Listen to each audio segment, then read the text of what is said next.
make yourself feel at home. The crowded booth is coming on. The Crowded Booth with Bryce Coon.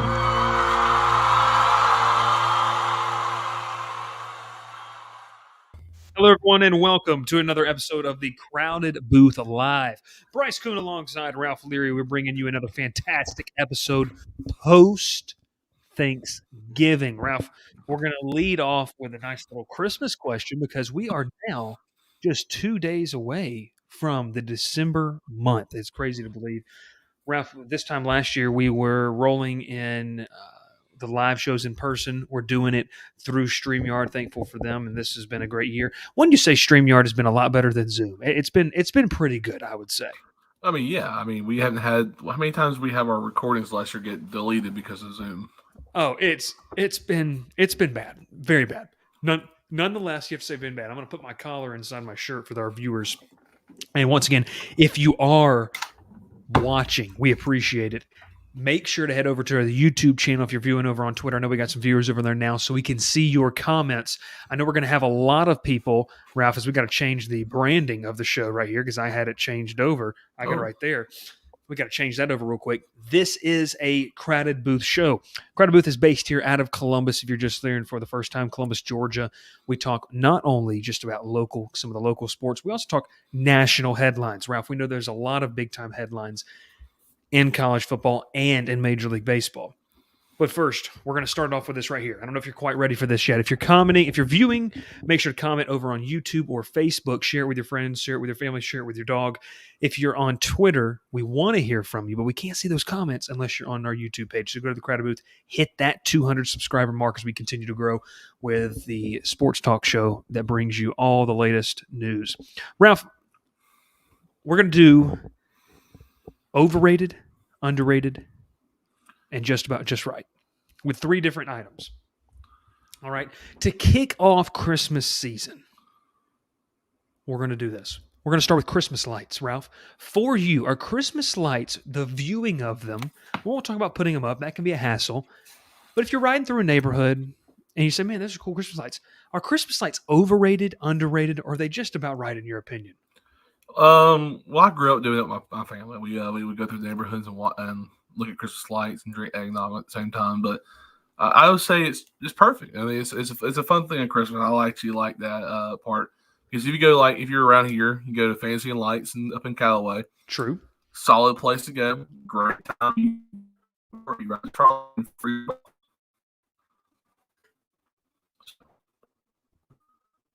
I lost you completely. I lost you for a second too there. That's okay. No, Callaway Gardens Christmas lights. So, what was your answer? I lost you there for a second. It's perfect. I think it's Callaway or just lights in general are good for Christmas. I think it's when you drive around neighborhoods and you see lights in the yards, it's a good mood, you know. I'm gonna go with they're good. I mean, they're just right here. I'm not going to go overrated, not going to go underrated. I think they are accurately rated where they are.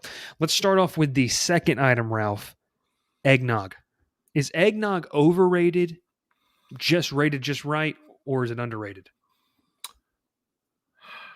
I mean, I personally love it, and I think the whole family loves it. So, I wouldn't say it's. I don't know how people who actually drink eggnog besides around Christmas time. Like, I don't know if your family does or. I'll go first in this. You went first last time. I think eggnog is completely overrated. Can't do it. Cannot do it. We've already got some comments in here. We're going to get to the sports talk in a second, but let us know. Do you think eggnog is accurately rated, underrated, or overrated? Ralph, I think it's terrible. It's a texture thing for me. I can't get past the texture. It doesn't taste bad. It's just the texture of it. But also, I don't like milk. I'm not a big milk drinker, so that kind of makes sense. What about you? I think it's okay. I think it's just right where it is. We also put Cool Whip or ice cream in ours every year, so it's a little bit different. Okay. So now I'll say this: I've had the eggnog milkshake from Cookout. It's not bad. I don't do eggnog flavored things because people like eggnog flavored ice cream. You heard about that? Yeah, and I'm okay with that. I think that's okay. I'm not going to get into it. I'll drink eggnog and put ice cream in it. True. It's a big jar, and then like drink out of that. That's fine. But then I'm We not Look at my man Joe Matero. over it. What? Oh, it's a red wine. It's a red wine, Ralph. In I case you wouldn't didn't know know. what that is. I didn't It's know okay. that. My man Joe. Joe, we appreciate you tuning in, my man. But yeah, I think it's just right where it is. Like with lights, it's just there's nothing. It's not overrated. It's not underrated. It's a like I said, it's a texture thing. If you like it, you like it. If you don't, it's okay.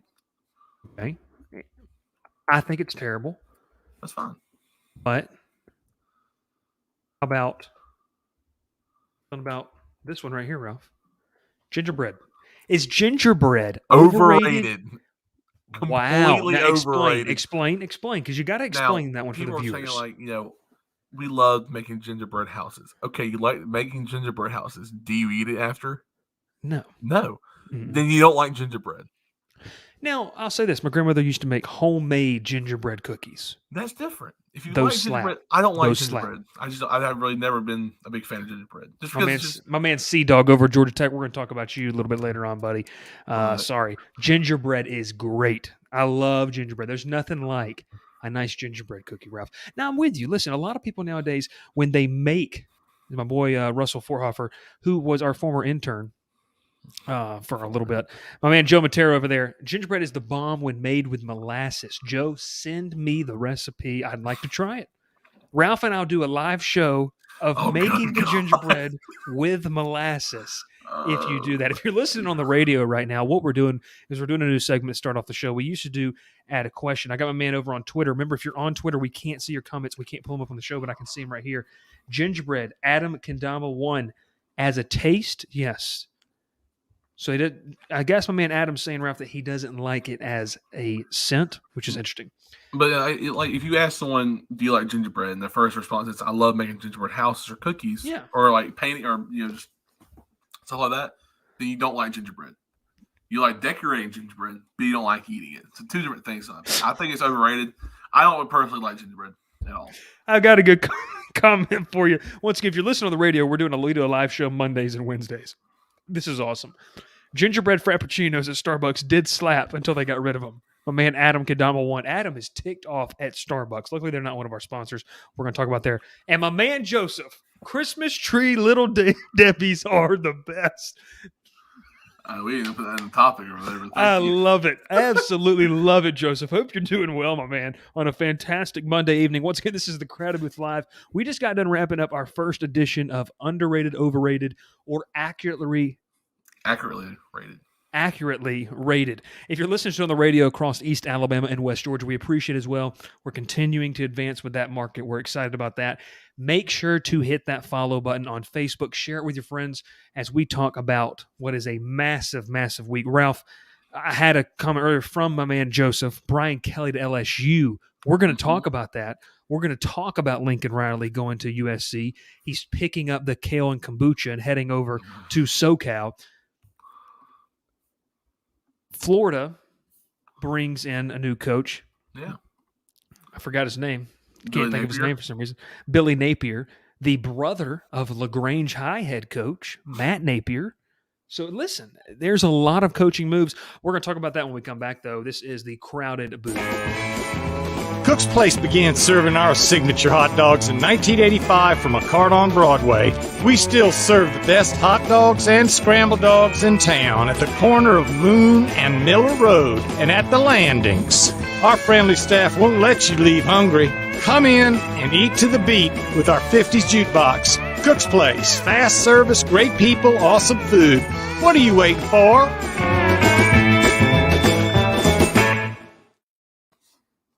Back here on the Crowded Booth Live, Bryce Kuhn alongside Ralph Leary. We join you once again the Friday or the week after Thanksgiving. We're excited to be with you once again, Ralph.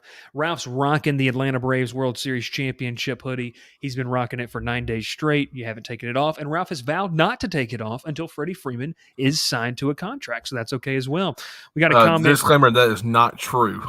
Let's go. My man Adam. This is my man Adam. He's moved over to Facebook off of Twitter. We good.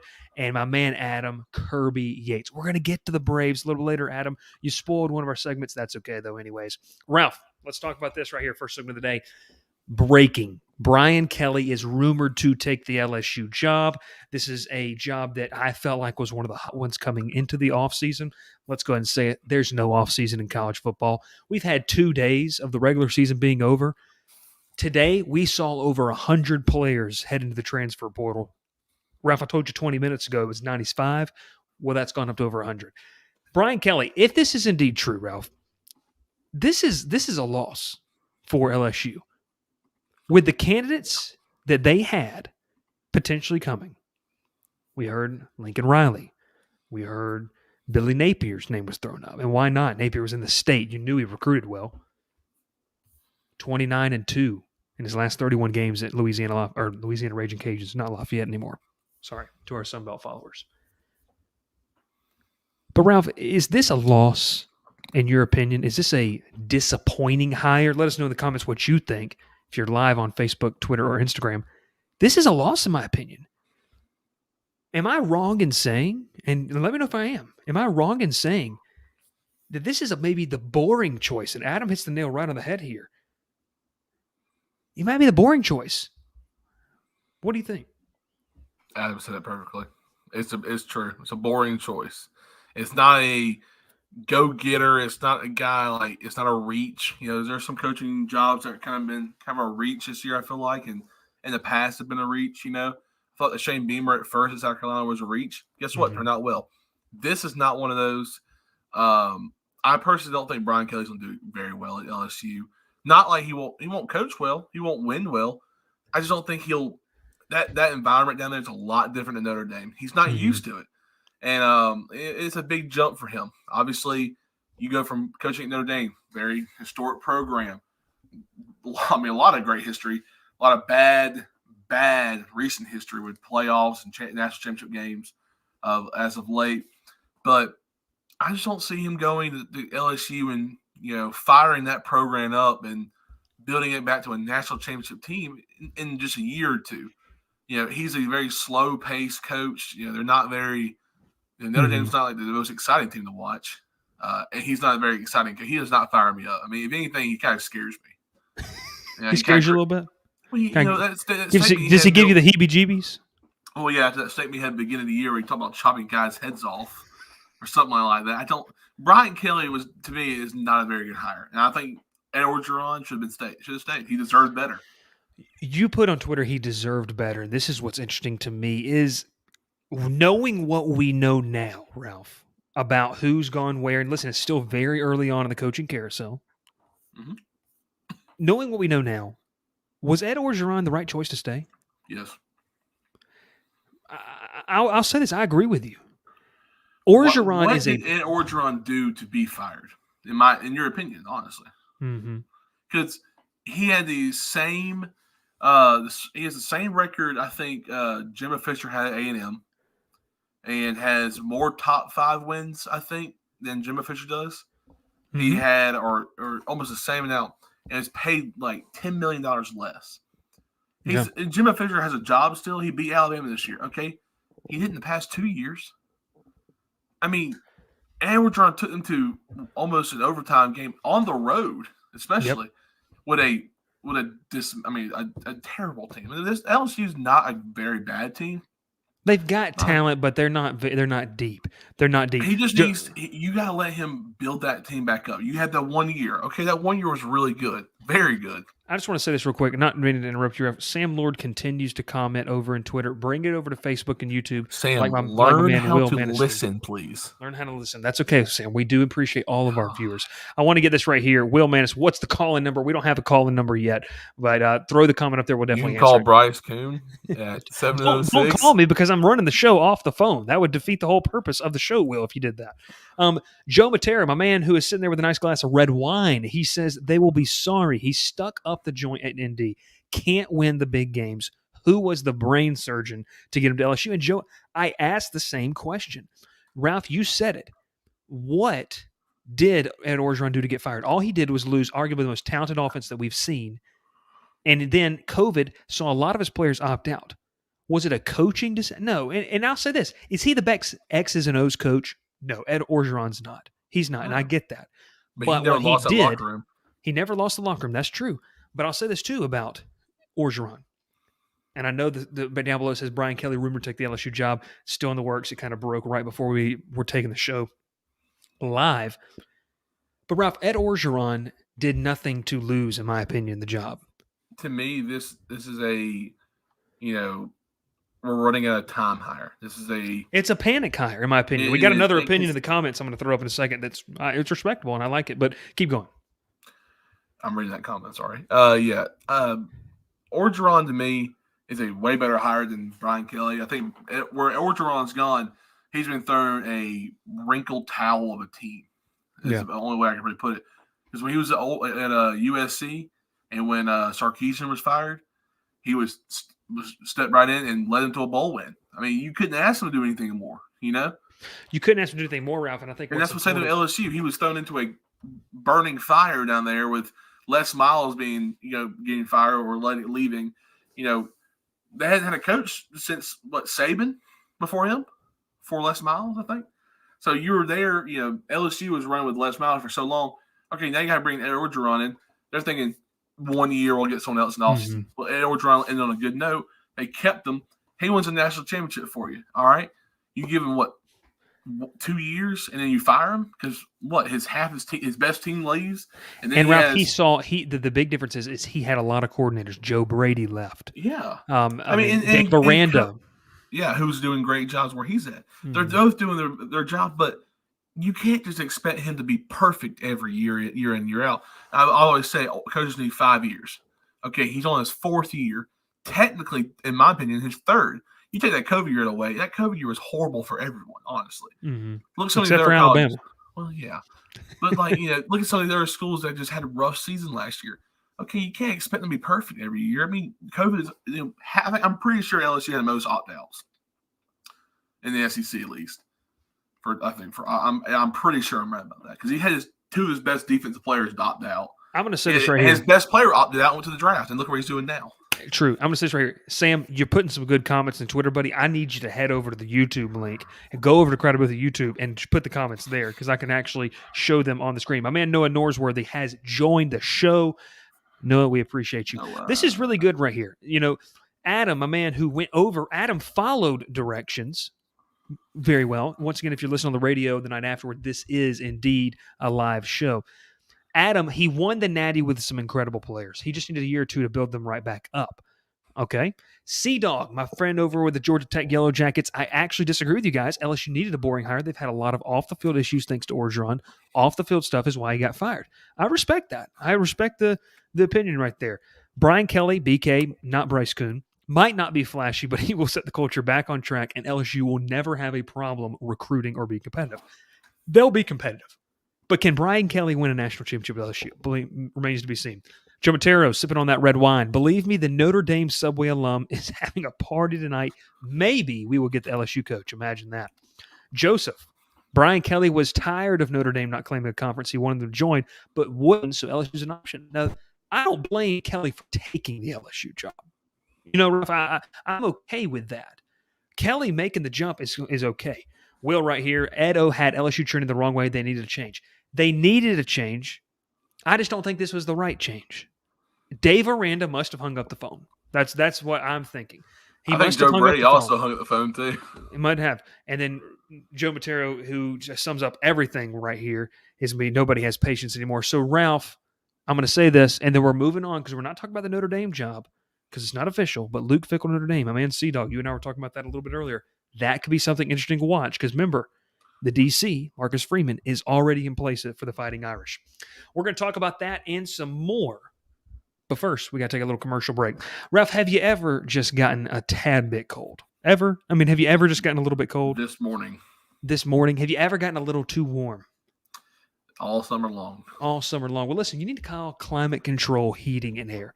They're your go-to needs serving the Columbus area since 1983, Ralph. They do a fantastic job. And listen, let me tell you, folks, they do a great job of making some awesome friends and family. Listen, they're a friends and family company. They do a fantastic job of catering to you and exactly what you need. You need to call Climate Control Heating and Air.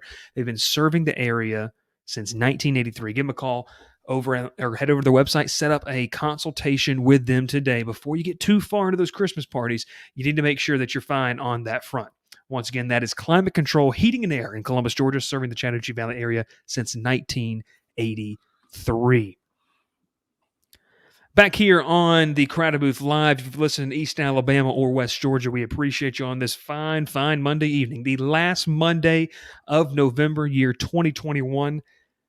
Ralph, how was your Thanksgiving? Did you have a good Thanksgiving? I did. It was great to have a day off. Spend some time with the family and just, relaxed. It was nice. It was nice. Watched a lot of football. A lot of football. Ralph, what was your best side dish of your Thanksgiving meal? My grandmother makes an apple casserole. If you don't know what it is, I'm sorry. It is the greatest thing ever invented. What type of casserole? Apple casserole. Are we talking like almost kind of like a baked apple pie type of thing? No, that's okay. It's just really good. I just need to try it. It's Pat, right? Yes, it is. All right, Pat, we know you tune in the show sometimes, so I'm going to need you to get some of that right there. I've got a comment right here, Ralph, and it brings what we're talking. Lincoln Riley to USC, part of this massive coaching carousel right now. My man Dana Cravey on Twitter. Bigger surprise, Kelly to LSU or Riley to USC? We're going to talk about that. This one's surprising to me. Lincoln Riley stands at a press conference, okay, after losing to Oklahoma State. And Ralph, what's the rivalry called? Bedlam, yes. Loses and stands up and says, I'm not taking the LSU job. That's it. You guys know how I feel. I'm not doing it. This is it. He's scared to coach in the SEC. That's all it was. He turns around, Ralph. He takes the head coaching job at USC. Oklahoma went from, and I got Sam Lord. I got you right after this, my man. Finally getting over on YouTube. Oklahoma, Ralph, really had a ton of momentum coming into the SEC. A recruiting class that was going to be very, very good. They had Lincoln Riley, who has developed quarterback after quarterback, who's been one of the great offensive minds in college football. And in a matter of 48 hours, Ralph, they're knocked out of the Big 12 conference race. They're out of a playoff bid. They lose their head coach. They lose their quarterback commit. They lose one of their quarterbacks. They lose their star receiver. And it's not out of the question that they lose Caleb Williams. Now, I know you have some thoughts on it, but Caleb Williams is very much a candidate to go out to USC if it is right. Now, it's going to be very interesting, but this job, let's talk quickly before we talk about USC. What has Oklahoma just lost? I mean, if it does indeed happen where Oklahoma is headed to the SEC next season, which we all think they're going to bypass some of these things and go, the SEC is getting two members in Texas, who's a dumpster fire, and Oklahoma, who's just a dumpster fire. This season they're bad. Okay, this season they're bad. They're not going to be good next year. I mean, they're not going to be great. I'll say that. No, but you have to play, Ralph.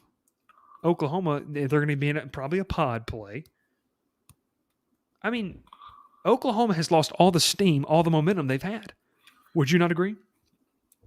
I think what has happened at Oklahoma reminds me of Jimbo Fisher leaving Florida State. And it's nothing to do with what Lincoln Riley did. It's just how it's happening right now. Because when Lincoln Riley left, you knocked over a domino effect of everything else going bad. Spencer Rattler, I think Rattler was going to leave in the first place. He wasn't going to stay no matter what if Riley stayed or not. Caleb Williams, I think he stays because I think it's an easy job for him to win next year. Why not keep the guy who played most of your season this past year and led you to most of your wins? I don't see why he would. I mean, if he left, I understand. Go follow the coach who recruited you. But then again, if you stay, you're going to be the next quarterback for the next 2 to 3 years, and you'll be just fine with having your starting job for there. Mm. The recruiting side, though, it's not looking good for Oklahoma. The 5-star quarterback decommitting, that's huge. But then again, if you keep Caleb Williams, you're not worried about it because you have him for 2 years. You have 2 more years of Caleb Williams, and then there's other quarterbacks you can get. Now, as Sam said it here, I'm going to put in here. If they were able to bring Heupel in, and I'm sorry, if it happens, everything will be okay for Oklahoma. If they can't bring Heupel in, it all depends on who that hire is. It really is. It does. And I'll say this: I know there is interest to bring Heupel to Norman. That But is a I real want rumor. Now we don't know how much steam's behind that, or whether it's a mutual feeling. I'll tell you this: Tennessee right now is in the best shape to be the number 2 team out of the SEC East over the next 3 to 4 years. I will say this one thing though about Lincoln Riley, and if this is true, and hearing about what his contract, Read it right now. Just read, I can't find it. I've been looking for it, but if what it included is true, there's not a coach in college football that would not have taken that job. I can promise you that. Ralph, I'll say it, they bought both of his homes. He had just built a new home, was getting ready to move into it above asking price. They bought him a $6 million home in L.A., a 24/7 private jet, a $110 million contract. We don't know the years on it yet. That's need ridiculous. Anything else. If you told me all that, I would have signed the deal also. Exactly. I think what happened was I heard, and I read on Twitter and heard in some podcasts that when they lost to Oklahoma State and he was getting on that bus, that phone was ringing. And it was USC. I don't think there was a hesitate. When they offered that, when they put that offer on the table, I don't think he hesitated. I think he took it instantly. And why would you not? That's a great offer. I mean, that's an incredible offer. Oklahoma's not matching that. There's no way. You can't match an offer like that because they have so much money tied into that program that they can do that kind of stuff. And that's why I think Riley jumped ship to USC, because then again, you're going to go to the SEC next year and you're going to beat out Alabama, LSU, Georgia, A&M. I mean, you're not going to out-recruit them. Yeah. You're not going to beat them. Ralph, I'm going to bring it on myself real quick here, and I'm going to talk about USC real quick, because I think this is really big, guys. And I think what we need to do is we need to be realistic. Saw some comments over here in the section. This is a good one right here for me. My man over, Adam, we appreciate you joining the show tonight, Adam. His biggest foe is Oregon. USC will be relevant again. USC will be at the top of the Pac-12 again. USC might be at the top of college football again. Now, do I think they can challenge the Alabamas? They've got a ways to go. They have to build a recruiting base. They've got to be able to build some things. But I'll tell you this. If they can do that, the man to hire was Lincoln Riley. Lincoln Riley was the person to go after. And they did it. They've done what they've needed to do. It's very interesting to say right there as well. Outside of being scared of the SEC, which is reported that Riley was against joining the SEC, this move makes zero sense. Sam, I'm with you. I don't. This came out of left field, but I'll say this is very interesting. USC is in rough shape. Located in SoCal, can't recruit a top 3 talent hotbed. I think it changes. I think that changes with this new staff. It's going to be very interesting to see it as well. Tennessee's probably going to get Gibbs if Heupel stays. He fits that nonstop offense. Adam, I'm afraid you're right. And that's rumored to kind of what's going on right there. Ralph, joining us once again. And then we're going to touch on this real quick, Ralph, before we go to commercial. My man, Will, not that anyone cares. Will, we do care. Mike Bobo's out as Auburn offensive coordinator. A abysmal my dad season. cares. Don't feel bad. An abysmal. I said we were going to talk about Auburn, but we're going to. Just a tad bit. Auburn's out. We're not even going to get into candidates for this, Ralph. Mike Bobo's out after an abysmal offensive season for the Tigers. Are you surprised by this move, or was this kind of just more of a win, not if? I thought it was a one-and-done season for Bobo. I didn't really think he was going to stay after this year, if it was a good year or not. If it was a good year for him, he would get a head coaching job more than likely. If it was a bad year, they were going to keep him. So it was one and done for me. I think Derek Mason's done a great job at Auburn. He's going to stay, but Bobo, like I said, was a one and done. I think he's going to have he'll go somewhere and be an OC again, but I don't think his offensive mind was there for Auburn. Well, Ralph, you know what can help ease some of that? I'll go Will's comment, because some might be like me from OC was Harson's OC in Boise. That would make a lot of sense. Yeah. You know what can help ease it, Ralph? When you're having a bad day. When you're having a rough day. The newest and the most improved Dr. Squatch Soap right here. Cedar citrus, baby. Gotta absolutely love it. Listen, you have to check out Dr. Squatch. Do you hear me, Ralph? I'm going on screen for this one right here. Dr. Squatch Soap is absolutely fantastic. Listen, there is a thing called the Squatch difference. Now, listen, at Dr. Squatch, all of their products are 98 to 100% natural origin. That means exceptional natural ingredients and natural fragrance that smells awesome. Now, you're like, okay, do guys use this? Well, yeah, because men, Ralph, they have special needs.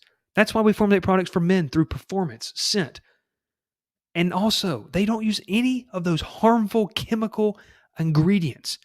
Listen, you need to check them out today and use code Crowded Booth because you get 10% off your first order with my guys over at Dr. Squatch. Ralph handed me the cedar citrus. I'm using the pine tar. They've got wood barrel bourbon. They also have a fantastic option of peppermint for the season as well. And Ralph, it's You not forgot only the Star Wars bundle, sir. the Star Wars bundle as well. I apologize. But Ralph, they also, don't forget, Dr. Squatch also has hair care, shampoo, conditioner. They've got toothpaste. I mean, this is legitimate deodorant. They've got some awesome stuff, and we are proud to partner with them as bad as that right there. Sam Lore will needs Dr. Squatch very badly. I absolutely love it. But listen, we're so excited to add them to the fold. Dr. Squatch, Ralph and I absolutely love the product. We're not just trying to get you to buy it. Seriously, Ralph, tell the people. I mean, this is going to be the longest commercial for them ever, but this is seriously good. I think when I first got it, my dad and I first got it over the beginning of the summer.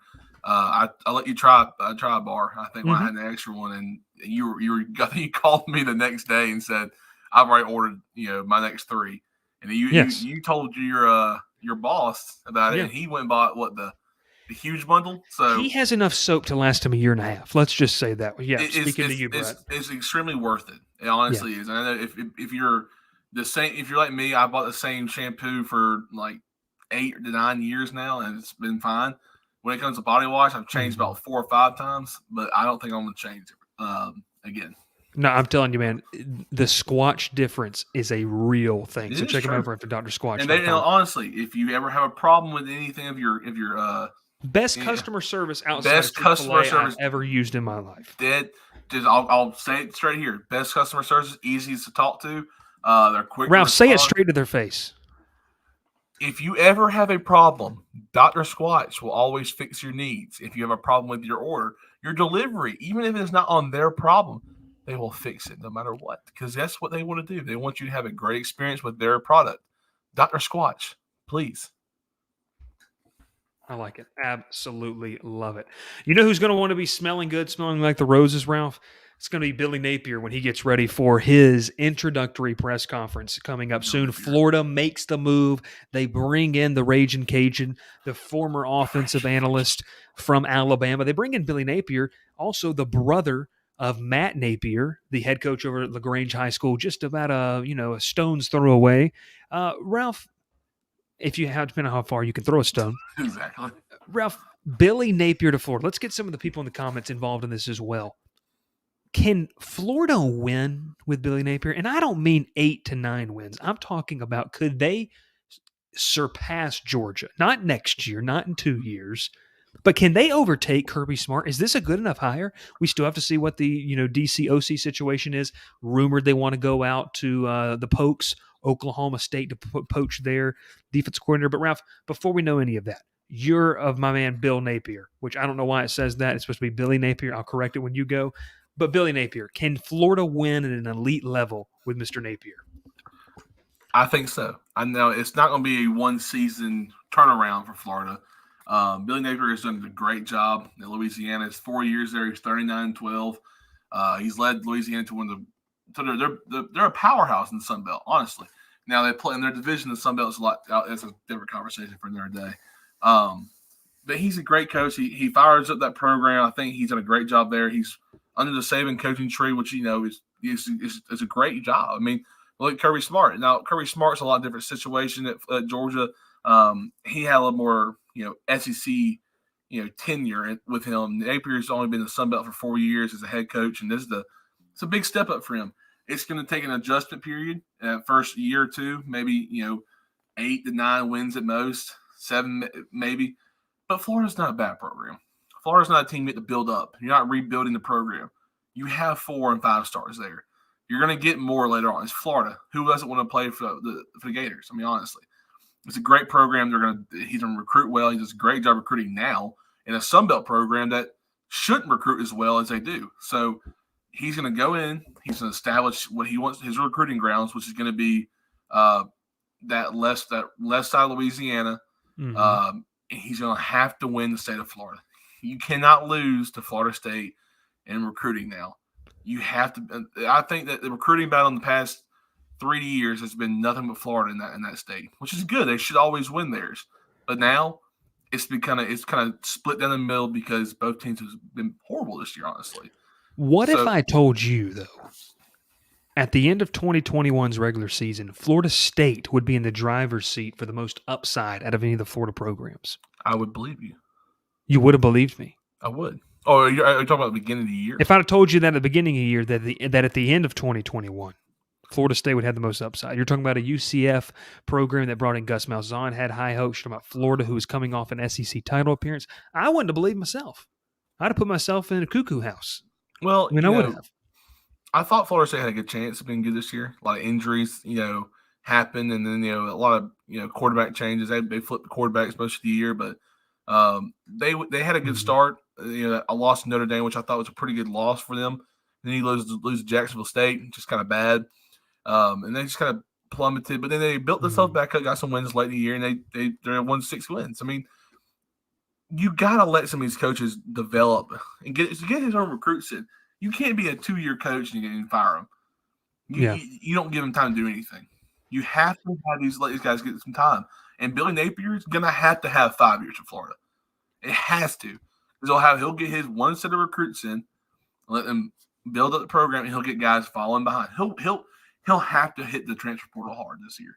I'm going to hit these comments real quick. Adam, they can maybe recruit with a reputation. I don't see it being elite. Coaching should improve. I agree with that. Sam Lord, this hire is smart and makes sense to go get a guy who experienced consistent success at UL, but recruiting is a big question mark. Yeah. Ralph, the must-keep on the staff is actually a former Georgia linebacker who was elevated to DC, interim DC is Christian Robinson, a heck of a recruiter for Florida.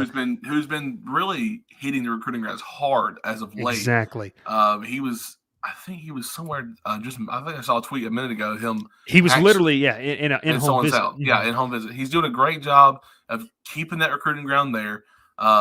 Setting up for Napier when he arrives, and he's I'm sure Napier's already been on the phone with people, but Napier's not coaching the conference championship game as I've been told. I don't know. He's not. I'll say this too real quick because I got a couple comments I want to get to. Will, not sure if Napier's ready for the bright lights of Florida. I feel like he needs a job like Virginia Tech for the job of Florida's prestige.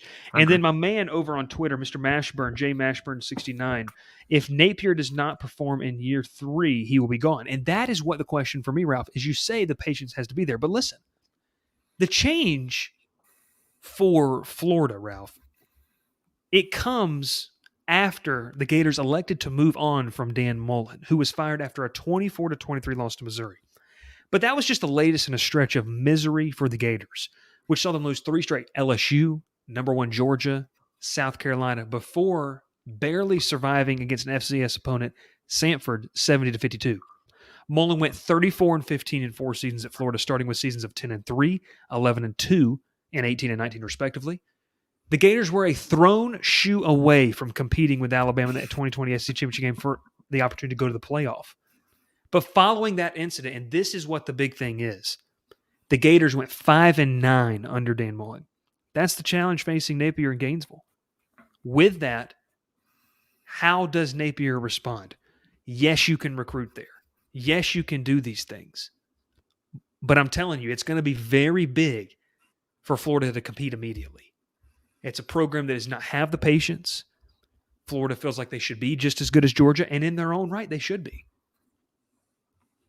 So I say all that to say it's going to be very interesting to see how they work with. My man Sam Lord back over here. I agree with Will. Florida's expecting results quick, and I don't know if Napier will be able to do that quickly. And if he does, it might be a flash in the pan early and then some quiet years after. Now listen, Sam, you said this earlier, and I want to go back to Sam's comment. Smart hire, they say the course, ultimately, can he win quickly? And that's the big question. But you said this hire is smart, and it makes sense to go get this guy. He experienced consistent success at UL, but recruiting is a big question mark, as Ralph yawns. Sorry. The big thing for me in this, did it make too much sense? Was this just the one that you could have wrote on a napkin and said, yeah, he's probably going to Florida? Because sometimes you got to be a little bit crazy to make a hire. Sometimes you got to be USC, Ralph, and buy a man's 2 houses, buy him a 3rd house there, give him a private jet to find success. Sometimes you got to have a coach vehemently say in a press conference he's not leaving. Remember who else said that? Nick Saban, when he was with the Dolphins. Sometimes you got to be a little bit crazy to take that next step. I think it's a smart hire, but I think it's a safe hire. And is safe good enough for Florida? I don't think it is. I think Napier can be good. I don't think it's another, hire that is – I think it's just going to be good. I don't think it's going to take them to the next level and make them win national championships where they were under Urban Meyer. Might be wrong. That's the beauty of this. You let me know in the comments if we are indeed wrong. It's going to be very interesting. Breaking news as it was happening, we talked about earlier, Brian Kelly to LSU is official. That is happening. We're going to talk about that a little bit later on. But Ralph, I want to bring this up because this is something that's interesting too. We talked about the transfer portal, okay? Over 100 players have already gone in since the beginning or the end of the regular season. Is that good for college football, in your opinion? I mean, I know giving kids the free choice, just like coaches have. I mean, listen, Lincoln Riley left, shocked some of the players. And I think they should have the ability. But now it's become free agency.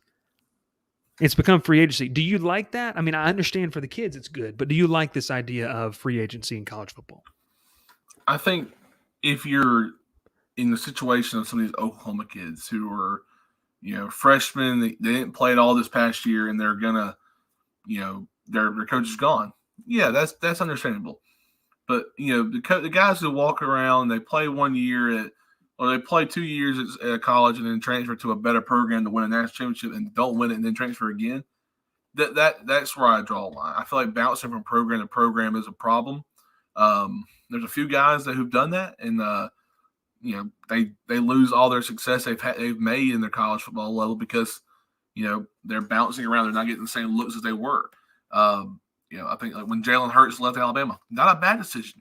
He was not going to start next year. That was made very clear by the coaches probably, and so he went with Oklahoma. Did a great job, led into a playoff game. I see nothing wrong with that idea. But when you have these guys who don't, also Spencer Rattler's one. I don't understand. I don't like it because he lost his starting job because he's not good enough. Now you're transferring out because you're soft and you're sad and you're mad about it because you didn't get your way. Well, sorry, bud. You're going to have to go compete for another job somewhere else. You're not given the job because you were a 5-star quarterback. You have to win the jobs. And I think look at Tennessee. Tennessee went and got 2 quarterbacks in the transfer portal last year. They had a great quarterback there, Harrison Bailey, who I thought who was going to be the starting quarterback when Heupel got there. Started Joe Milton beginning of the year. Did he start Hendon Hooker at the beginning of the year or Joe Milton? I think it was Joe Milton started beginning of the year. Yeah. Joe Milton started the season out for Michigan, or from Michigan to Tennessee. Struggled, got hurt. Hendon Hooker came in and led them all year long. You don't need to bring in, say, 4 guys from the transfer portal and then have your recruits come in thinking, well, I don't have a chance to play now. You got to be able to manage the transfer portal and your recruiting class the same way, in my opinion. So when these guys start transferring to college and expect to start and they sit out a year and then transfer out again, that's where I'm drawing a line. Because if you're Alabama bringing in a 5-star quarterback almost every class, but you have a guy who wants to transfer in from, say, UCLA because he wants to win a national championship and he wants to start. Well, now you're going to beat out somebody. Yeah. So if you're Saban, you got to bring in, a manageable, transfer player. I think the one, Landon Dickerson was a great one. A guy who had some great time at Florida State, came to transfer to Alabama, starting center, and then did his job. But there's like I said, there's some guys who transfer that should never really transfer, in my opinion. They're just too soft to try. Jamie Newman. There's my other one. There it is. That's what I couldn't think of. Jamie Newman was the one I'm trying to think of. I've got a thing here for you because this is interesting. Comment over on Twitter.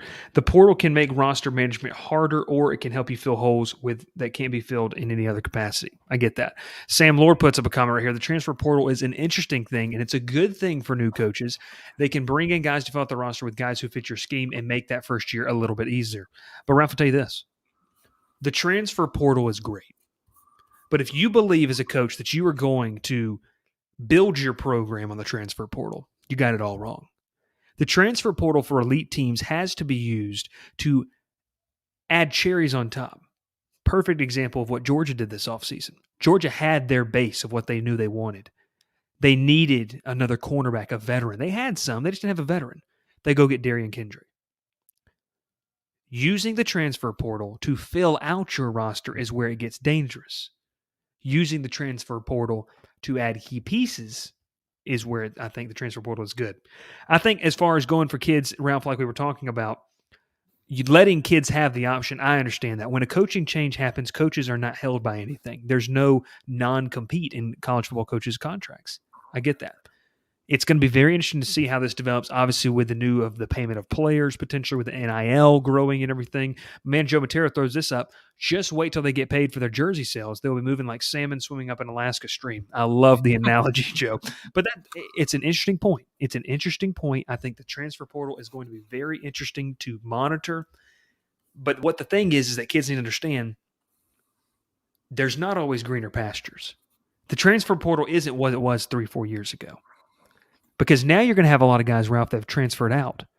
They can't come back because their spot's been filled, and there's nowhere for them to go. Yeah. There were a lot of FBS players that had to transfer down to the FCS level last year. Not that the FCS level is a good thing, but that wasn't the reason they tried to transfer. Going to be very interesting to watch and monitor how that goes. We got one more commercial break, Ralph. When we come back, we are going to talk about the big money spenders, $500 million in the game of baseball, because it hasn't always been college football that has been spending the money. That's for sure. Ralph, I want to tell you about Section 103. Now listen, Section 103 is your go-to nonstop shop for Georgia Tech gear. I wear some of the gear, doing some games, covering the team. It's fantastic. You can pair it with your favorite Waffle House. Maybe you're an all-star special kind of guy. You can get that rolling with Section 103. They've got great hoodies. They've got some awesome opportunities, and Cyber Monday ends today. 15% off. Now, if you missed the Cyber Monday, use 10% off for your code Crowded Booth, Section 103. You get a cool Bobby Dodd Stadium, the Tech hoodie, the Welcome to Atlanta. It's going to be very interesting in order to see Section 103. I'm excited to do that very well. I already got right there. I'm very sad. The Felice Bobby Dodd shirt sold out. Ralph, did you see that? Did you see the Felice Bobby Dodd? Who made that? I gotta see it's that. Section 103. Section 103 made some Felice Bobby Dodd shirts. Why would it's you amazing. not get one? You got to get one. They've got some awesome stuff right there. No, Section 103. Adam, you're right. You're right. And Sam, we're not acknowledging your comment for the safety of our Georgia Tech fan base that is indeed watching. But no, Ralph, listen, I think it's fun. Listen, college football is fun. But Ralph, what's been happening over in Major League Baseball as we wrap up? What's happening? The Rangers have spent $500 million. Marcus Semien and now Corey Seager. Braves signed Kirby Yates. We're going to talk about this maybe in a podcast episode because I don't want to mess up the YouTube algorithm. We're talking too much about baseball here. But what is it like, Ralph, to see college football and baseball, the hot stove, the transfer portal, the coaching carousel? Have we forgotten that it's conference championship week? I mean, this is a great time of the year, and it's also almost Christmas time. Ralph, give me your thoughts as we wrap up tonight's show. Free agency is crazy in baseball. The amount of money people are making right now, it's insane. I think what the Rangers have done blew my mind today, getting Seager and Semien in their infield now. And we talk about that. The Mets, just going for it. You know what? Just going for it, Bryce. They said, we're going to spend all the money in the world to go be the third best team in the National League East again. Because congratulations, you still haven't done anything to prove it to me yet. Mets are always going to Met. College football, Bryce's tweet says it best today. The last 24 hours for him, just bang your head on the desk. You know what? It's been a great week of sports. It's been a really rough week for sports for some people. In Bryce's field, probably really rough, honestly. But yeah, conference championship weekend this week is exciting. If you don't have anything to watch, watch the SEC championship game, because I can promise you it's probably a lot more exciting than watching Minnesota and Wisconsin play each other. Ralph are going to be recording and putting on YouTube actually some conference championship previews, most notably the SEC title game. We're excited about that right there. Man, Joe Matero, the Mets did what my Yankees never do over the last couple years. They paid a pitcher instead of just guys who hit and lose in the playoffs. Truth.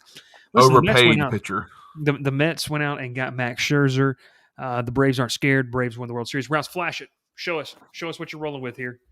World Series champs, baby. We all right. We're all good. We got the pennant right there behind us. Atlanta Braves are the World Series champs. Now, listen.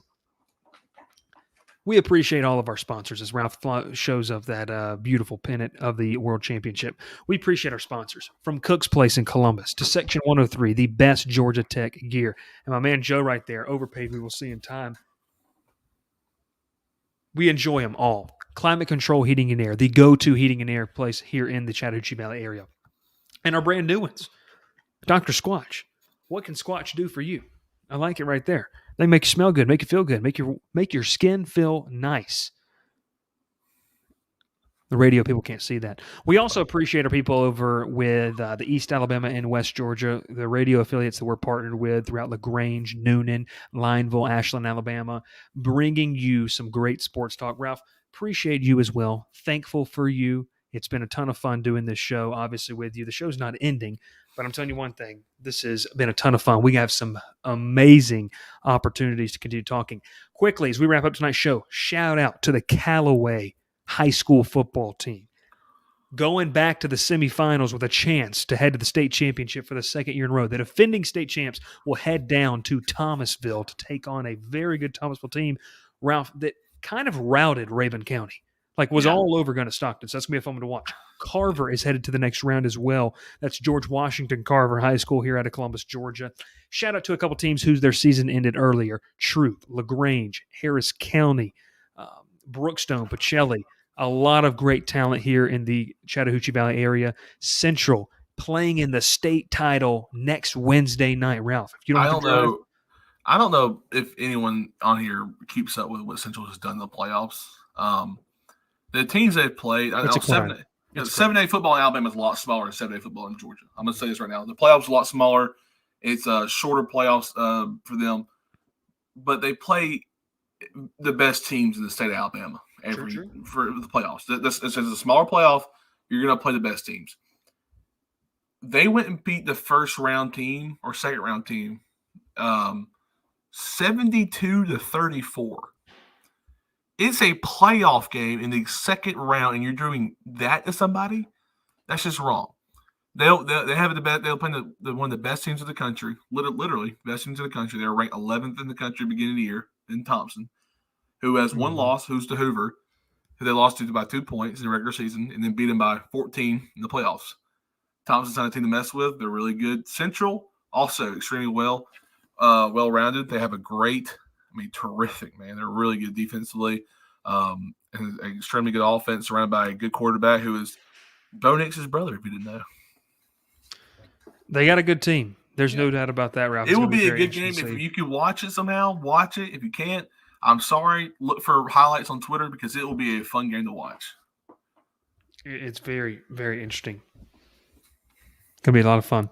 Listen, we appreciate it as always over on the radio. If you're listening on Tuesday afternoon, you drive home from 5 to 6, we appreciate that. And that prime time slot that our buddies over there put us in. We appreciate if you've been watching on YouTube. Get that sub count up to 200. You're going to win a prize, a Venmo prize from Ralph Leary. It's going to be a ton of fun. Also, we've got some Braves World Series merch to give away. A hat, a Braves 2021 World Series hat, and 2 pennants.